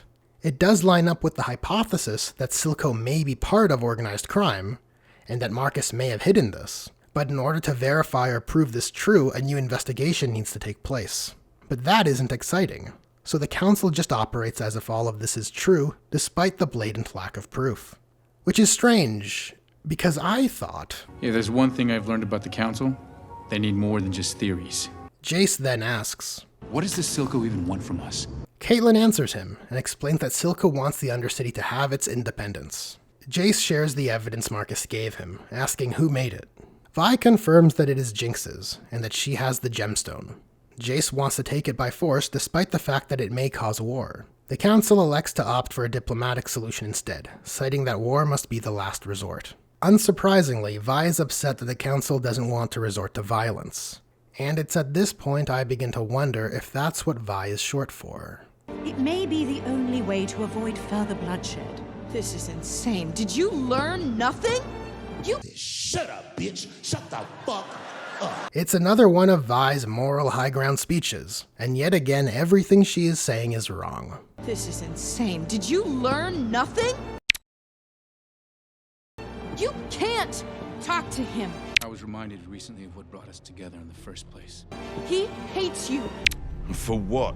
Pride? For respect. Everything you stand for. This city has a short memory. Progress. Far be it from me to stand in the way. He will never back down. Is there anything so undoing as a daughter? Also, where is all of this coming from? Her only exposure to Silco as a person in her entire life were a few words given to her when she was a kid and the words he shared back in the depths of the Undercity. That's it. She's just assuming at best and lying at worst. But refreshingly, the script, or rather the council in this case, doesn't care about her uninformed opinion and dismisses her. Outside, Vi is storming off into the rain. Caitlyn goes after her, asking where she is going. Vi explains, Back where I came from? Seems like that's what everyone up here wants. Caitlyn tells her to stay, that there are other options, new plans they can make. And Vi says, We tried, okay? It wasn't enough. Top side and bottom, oil and water, that's all there is. What a weak, childish, unlikable protagonist. Oh boo-hoo, she wants to run off because she didn't get her way. Because the governmental body didn't follow her sentiments. Because they want to avoid war. I seem to remember someone else who wanted to avoid war. But no, Vi chooses to ignore the strides she has made in being able to have a dialogue with the Council of Piltover, where she was heard, and instead use this difference of opinion to reinforce her pre-existing opinions. Then Caitlyn asks, What about us? And Vi just projects again. Oil and water wasn't meant to be. You're just saying that. Do yourself a favor, Cupcake. Go back to that big, shiny house of yours and just forget me. Fuck off, show. What about us? What is this us? Why are you trying to dangle this will they, won't they relationship bullshit? I'm not buying it. Here's the reality. These two have known each other for 4 days. Vi is a hypocrite, as seen when she accuses Caitlyn of withholding information when she herself withheld that her sister is Jinx. She's repeatedly shown she's not a team player, and she doesn't respect being released from prison. Not even a thank you is given to Caitlyn. Caitlyn, why do you care about Vi? And just to crank up the ham-fisted absurdity of this relationship drama, Vi left Jinx on the bridge for Caitlyn. And now she wants to just throw it in the bin? Because she didn't get the governmental body to do things her way? What an insufferable, petulant child. Now, I want to take a moment from dealing with the onslaught of Tism and appreciate some interesting contrast. We are treated here to a very satisfying scene with Victor. Victor, the boy from the Undercity, the scientist in pursuit of improving the lives of the people in spite of his failing health, tosses his cane aside and takes a step. He begins walking and eventually running on his own for what could be the first time in his life. This moment is one of pure triumph for Victor, and it only reinforces the path Victor was heading down. The scene cuts back to his workshop, where Victor is continuing the process to further his transmutation. Though unbeknownst to Victor, his assistant Skye, who we know to be quite smitten with him, is making her way to his workspace. Walking in on the process, Skye moves to try and save Victor, but the process can't be stopped. And when the smoke clears, all that's left of Skye is ash. Now, I find this to be an interesting point of contrast from our previous oil and water scene. And to be transparent, I find it amusing how this dangled romance between Victor and Skye has a far stronger dramatic payoff than that of Vi and Caitlyn's will they won't they relationship. Despite being given far less time, this tragic result here is being informed by both Victor and Skye acting in accordance with their established values and motivations. This takes us to a scene with Jayce in his workshop assembling his hammer. And Vi enters. I wonder if this scene will go to shit. She asks Jayce, You want to make Silco pay for what he's done? Jayce responds he could have her arrested. To this, Vi says, You ever been to Stillwater? Another massive deflection. God damn it, Vi, can you for once acknowledge you are in the wrong and humble yourself when you want to ask something of someone? The someone who, by the way, gave you your freedom. Lucky for her, Jayce says, No. But Vi, what if he said yes? You have no idea who Jayce is. What if he said yes, and I think it's a fine institution that is befitting of the criminals who are sent there? What then? Would you then at least acknowledge you are in the wrong and apologize for entering a restricted area? Hey, it might help make you more likable. Vi responds, So you just wave an arm, have someone dragged off, don't bother to find out what it does to someone? Yes, Vi. What happens when people are sent off to Stillwater? Please tell us. Sorry, Vi. Fuck off with your self-righteous, hypocritical bullshit. You don't get to moralize to Jayce about what happens to people when they are sent to Stillwater when you yourself assaulted someone who was sent to Stillwater. It's so blatantly hypocritical. However, the script can't help but continue to jerk off Vi, and so, Jayce accepts his role as the beta and says, Yeah, I want to make Silco pay. Vi tells him she wants in. Jayce tells her there is no in, you heard the council. She then tells him, fuck the council. Jayce responds, I'm not a vigilante. And she says, No, you're a victim. Okay, hold on. I want to take a moment here to highlight what's being implied, because Vi is in a big ol' wombo combo of nonsense. These two are talking about enacting violence against Silco, but they can't because the system that Jayce is a part of doesn't want to start a war. And Vi tells Jayce, fuck that, you're a victim. Vi, our great protagonist, is proclaiming that if you perceive yourself to be the victim of a system, you can justify violence to incite change. What an absolute piece of shit character. It's so bad. It's the kind of morality that's indicative of a villain. After which, Vi slips on the Atlas Gauntlet. This so people notice you when you raise your hand in the boardroom? Oh, fuck me. The entitlement of this woman. She just slips on the Atlas Gauntlet, and then she just tells a joke as if to diffuse the tension of what is effectively arming herself with a deadly weapon. And Jayce, you lemming, why the hell are you so casual about this happening before you? Just think about this for a second, and ask yourself if you'd be as cool as Jayce here if someone who you know to be a convict enters your home, picks up a gun, and then proceeds to negotiate with you. But I'm getting ahead of myself.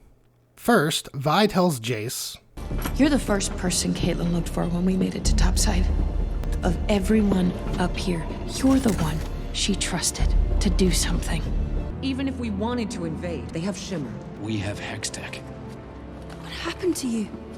So we can add this to Vi's list of lies, right?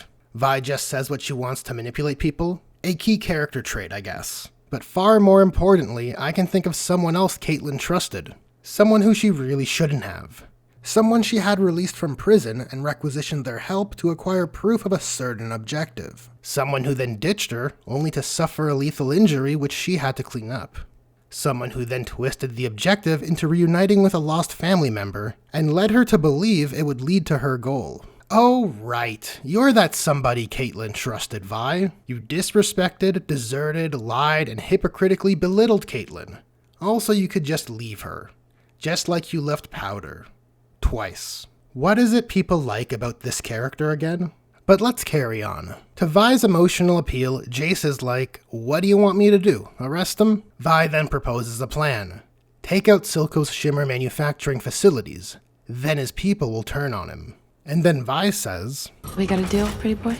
Now I will try to remain objective here, but the smugness is off the charts. What is the deal, Vi? What are you offering? The location of this ass-pull plan of yours? Do you know this because you've spent like the last 23 years in prison? Seems like Jayce is letting you in. And Jayce is letting you use his Atlas gauntlets. Something he should be very particular about, by the way. A topic we will return to. It seems to me like you need to offer something more to make this a deal. And this smug framing by Vi. The script just cannot portray Vi as submissive or passive. We can't have her ask for help or apologize or acknowledge her own moral failings or mistakes. We can't have her ask Jayce for permission to use the Atlas gauntlets, which he developed. We can't have Jayce even offer her to use it. She has to take it herself. And we can't even have her compliment his work or thank him for the privilege of using them. Vi reminds me of another strong female character, who does whatever she wants and whose failings go unacknowledged by the world and the characters within. We then get our action scene for the episode. Jayce and Vi's raid on the Shimmer plant. Keep in mind that Piltover still has no proof that Silco is the kingpin crime lord. They are just assuming what Vi and Caitlyn have claimed is true, but luckily for them it's close enough to correct. Alright, so I'll qualify this as a nitpick, but I'll be transparent since at this point I don't care much for Vi at all. Consider that over the course of the 9 episodes, we have 6 fight scenes featuring Vi. Now, I don't qualify myself as a fan of League of Legends, but surely Jayce has a fanbase. And I'm pretty sure leaping into battle with his hammer is a thing that he does. So if we already have 4 fight scenes with Vi showcasing her awesome combat skills, and she is going to participate in this one, and she features in episode 9, and this is the only one with Jayce, then of these 2 champions, why does Vi get the dynamic entry when this is the scene where we finally get to see the might of Hextech weapons? In any case, as with all the action sequences of Arcane, the choreography here is pretty awesome, with quite a few standout sequences. And the fight ends with Jayce accidentally catching an Undercity child in the crossfire. And episode 8 ends with Caitlyn taking a shower and thinking about Vi. Bless her heart, she's just so torn up about it. However, when she gets out of the shower, Jinx is waiting to kidnap her. You might be thinking, that makes no sense. How does Jinx know where Caitlyn lives? The answer is quite obvious. Jinx was hallucinating quite a bit when Silco's doctor gave her a shot of that purple stuff. Through this we learn that Jinx has an irrational hatred towards Caitlyn, and because she hates Caitlyn so much, the script told her where to go. Episode 9 opens with Jayce grappling with the death of the boy he killed. Vi tries to offer Jayce words of comfort, but Jayce isn't having it. This is over. Not for me. Take those off. Make me. I can't let you leave with them. Then I guess you're gonna need to kill another trencher. The tension builds, and Jayce just leaves. He just leaves. So there goes Jayce's character, assassinated by the script. There have definitely been some questionable actions Jayce has taken over the course of the show, and there definitely have been some good ones too, but this here is a knife driven right into Jayce's back. Remember, Jayce's entire characterization has been focused on making the world a better place through his innovations, and post Jinx stealing the Hex Sphere, his motivation has been centered around the failing of his responsibility, and getting the missing gemstone back, since it can be extremely deadly in the wrong hands. And now because of this circumstance, he is just letting this criminal do as she pleases. And he doesn't even believe she can accomplish her objective. You won't make it alone. It's honestly hard to understand how this was put to paper. Jayce is literally tripling the amount of missing Hexsphere gemstones, along with 2 Atlas gauntlets, which as demonstrated are very lethal weapons that are also apparently easy to use, as Vi didn't seem to require any lessons or training for any of those fancy functions she displayed. But then again, this is Vi we're talking about here. She's probably an expert with hex tech weapons because she spent like the last 42 years in prison. But that is the damage it does to Jayce's values and principles. We must also consider the damage it does to his intelligence. Jayce Talus, nay, Counselor Talus, the face of Progress Day, didn't have any contingencies to prevent his hex tech from being taken, when his primary goal this whole time has been to recover hex tech which was stolen. Writers, my hat is off to you. You imagine the Golden Boy of Piltover would have functions built into his hammer to lock Vi out, or deactivate the Atlas gauntlets. But he doesn't. I guess Heimerdinger was right. Keep at it, and I'm sure you will discover a way to safeguard hex tech against misuse. But fine, let's acknowledge that in this circumstance, Jayce is at his limit, and unwilling to take another life, whether or not it's a criminal acting against the interests of Piltover. So if Jayce is no longer willing to solve the problem with the Undercity through violence, why is his only approach to solving this problem with Vi violence? Jayce should be making an extreme effort to safeguard his hex tech. He's got enforcers as backup. He could try to negotiate Vi down, try to intimidate Vi and point out his hammer was built as a weapon and not a tool, or as the creator of the Atlas gauntlets he knows its weaknesses, or even threaten her, that to challenge the authority of a counselor will see her sent back to prison. Or even bring up the reality the only reason why she is here is because of his rule. But he doesn't. Instead, he just lets her keep it all. You can't contradict his character journey more than that. RIP Jayce. But let's think about it. Why does the script assassinate Jayce? There must be a good reason. Well, it's so Vi can keep the gauntlets. But for what purpose does the script require Vi to have the gauntlets? Well, they are only used so Vi can have a flashy fight later this episode with Sevika. So if we need Vi to keep the gauntlets, but we need Jayce to be out of the picture, then why not seed Vi and Jayce with a different motivational divide? Or at least have Vi try to justify her rationale, rather than just saying, Make me. Allow her to convince Jayce, to get him to empathize with her goals and have faith in what she is trying to do. Hell, the writing could at least contrive this result. Now, as funny as it would be to just use a character to chloroform Vi and move her to where we need her, I wouldn't seriously want it. But perhaps Jayce and Vi can get separated during the fight, and due to these powerful weapons knocking enemies about, maybe there's a structural collapse, and Vi is trapped in the Undercity. Granted, it would be a contrivance, but at least it would spare Jayce's character from being obliterated. We then move to the last drop, where Sevika is playing cards. Vi enters, and Sevika performs a classic play from the Stupid Villain Handbook. Everyone, out. It seems Sevika forgot that Vi was able to get the best of her before she had 2 magic power fists. Now, I'm all for our strong female characters acting impetuously, but Sevika's inability to assess the level of threat Vi possesses with 2 Atlas gauntlets approaches moronic, especially when you consider the ease with which Vi was able to enter the last drop. And don't get it twisted. Though their first fight ended with Vi stabbed and about to be murdered, she did win that fight. Sevika caught her off guard with a dirty knife trick, which Vi now knows is a possibility. And if you disagree, the point still stands that Vi has shown herself to be a legitimate threat versus Sevika. For the record, I'll state that Vi maintaining dominance in that first fight is pretty dumb. They are both strong fighters, but Sevika clearly has a technological advantage, one Vi was unaware of when she brazenly engaged the fight. Given that setup, I find it more preferable for Vi to be outclassed by Sevika in round 1, which better positions this fight, whether or not she has the gauntlets. If she doesn't have the gauntlets, which I prefer, it frames Vi as a glutton for punishment in Sevika's eyes, and better justifies Sevika asking everyone to leave, forcing Vi to overcome the challenge with experience gained. And if she does have the gauntlets, then we get a clearer framing of this round 2 battle. If Vi got schooled by Sevika's Shimmer arm, round 2 can take place on more even terms. Returning to the story as presented, despite the framing here favoring Vi, things take a turn for the worse when Sevika manages to destroy one of the gauntlets. But ultimately, with some flashback motivation, Vi is able to pull out a win. Then as Vi goes to collect her gauntlet, Jinx sneaks up on her and gives her a knockout, and we fade to black. This brings us to our season finale set piece. And wouldn't you know it, it's full of Tism.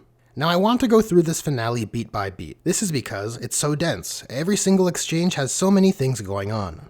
Vi awakens tied up in a chair. Jinx explains that Silco didn't make Jinx. But he didn't make Jinx.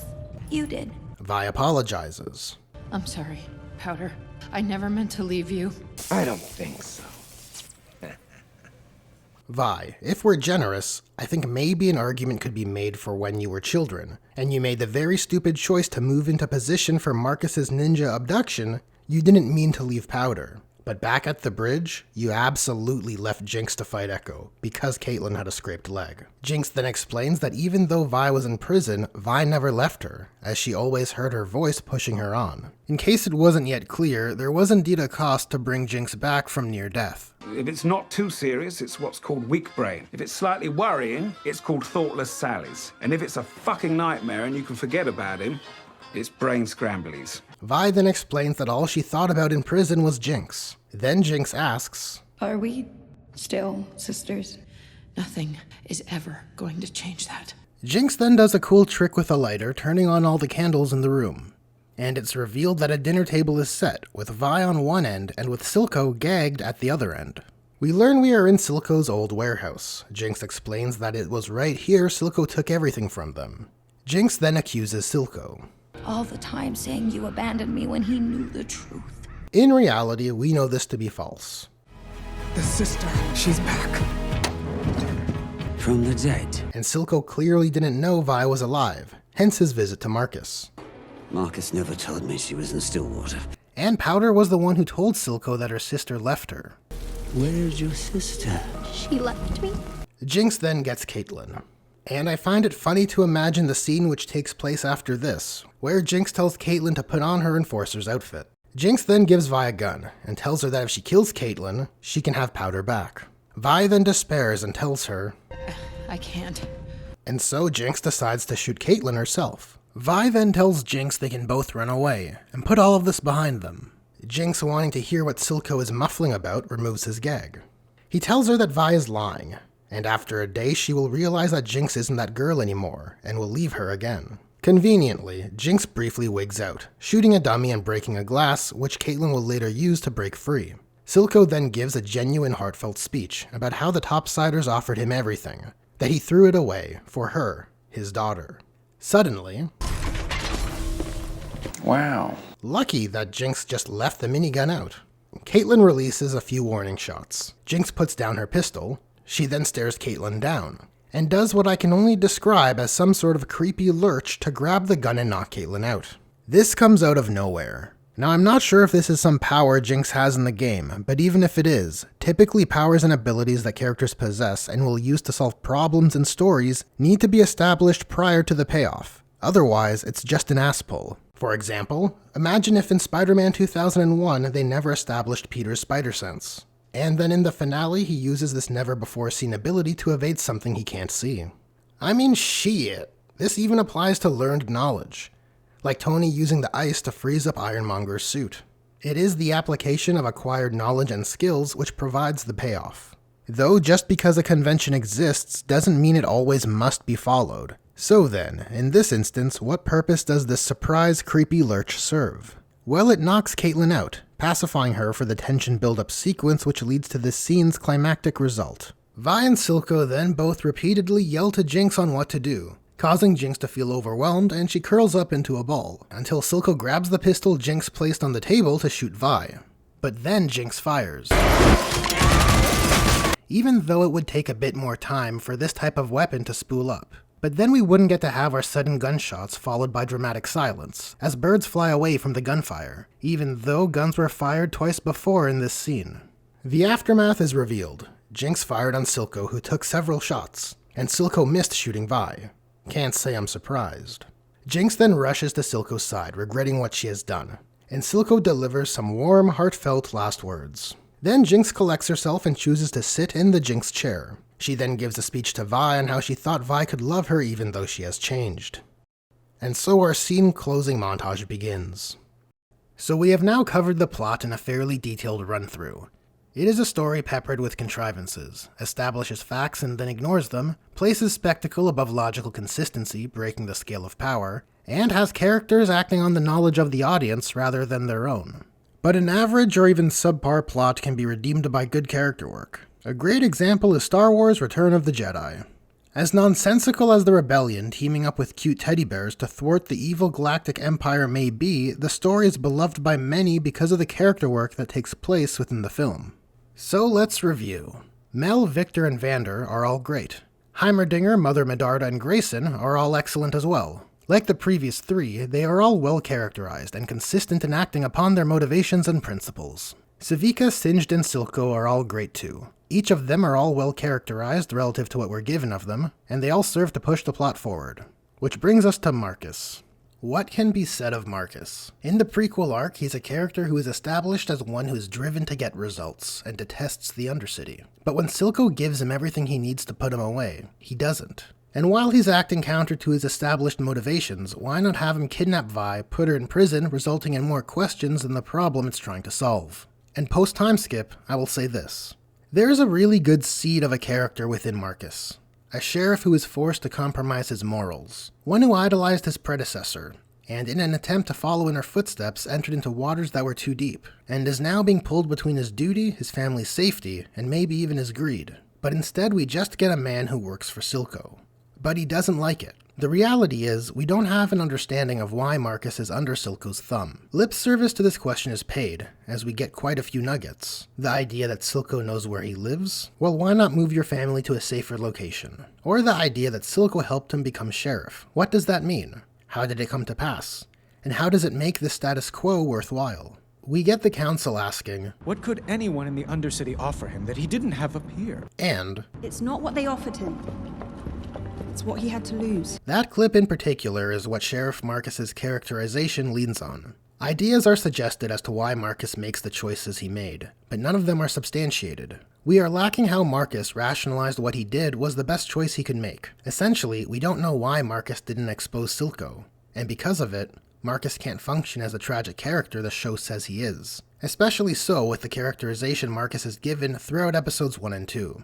Caitlyn's thread is a mess. The show positions her as a character pushing for independence. She leaves her assigned post, and breaks the rules in pursuit of her own ambitions. She is also an S-tier crime scene investigator, who has been piecing together a major criminal plot, but she can't understand how Vi lied and manipulated her, and she fails to understand that she left in search of proof only to come back with nothing. This is all in service of her meeting Vi, so the script can dangle a will-they-won't-they romance that, to be frank, stumbles over itself. After which, Caitlyn is relegated to playing the damsel in distress in the finale.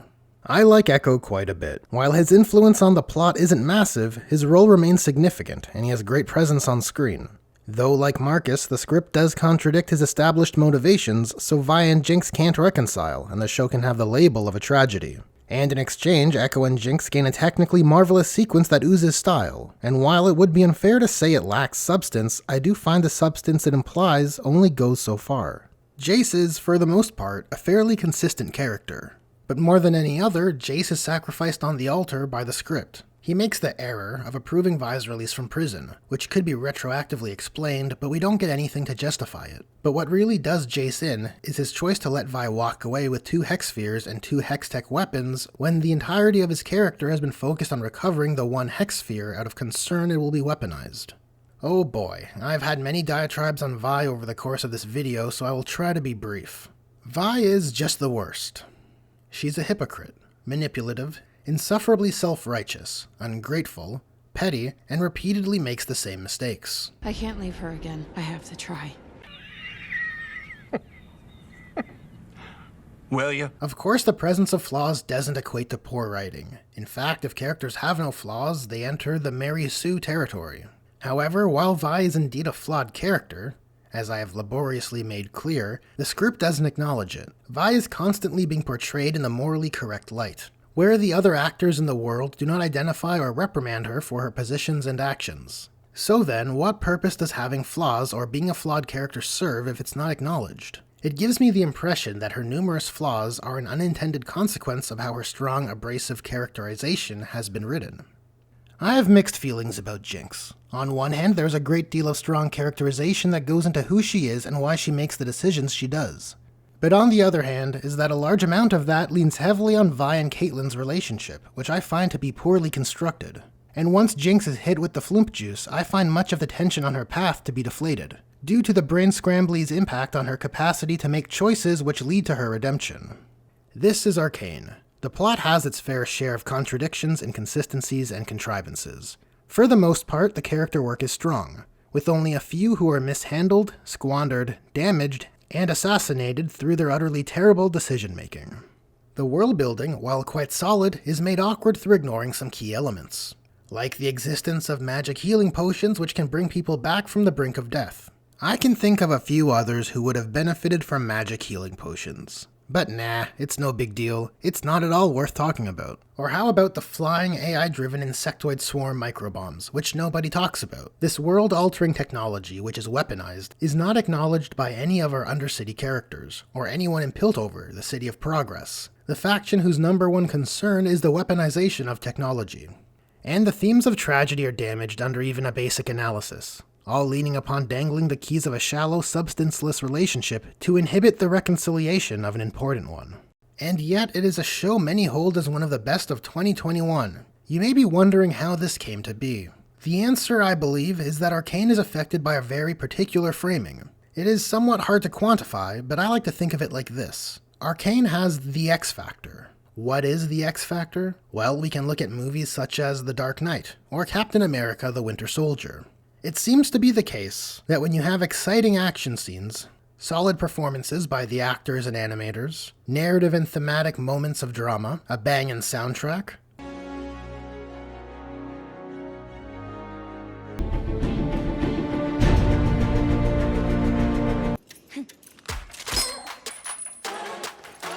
with moments of spectacle and snappy character dialogue, Say left. Come on!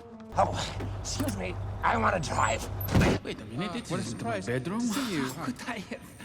general audiences don't seem to notice when the writing has problems. In closing, I do like Arcane quite a bit. I just found it didn't meet the hype. Aside from the few nuggets of praise I've shared over the course of this video, nearly everything I didn't mention I hold in a high regard. Arcane is like Piltover. It's a beautiful marvel of a show. It offers a lot and gives just as much to appreciate. It has that X factor, though much like Piltover, below the surface lurks problems which damage its structure.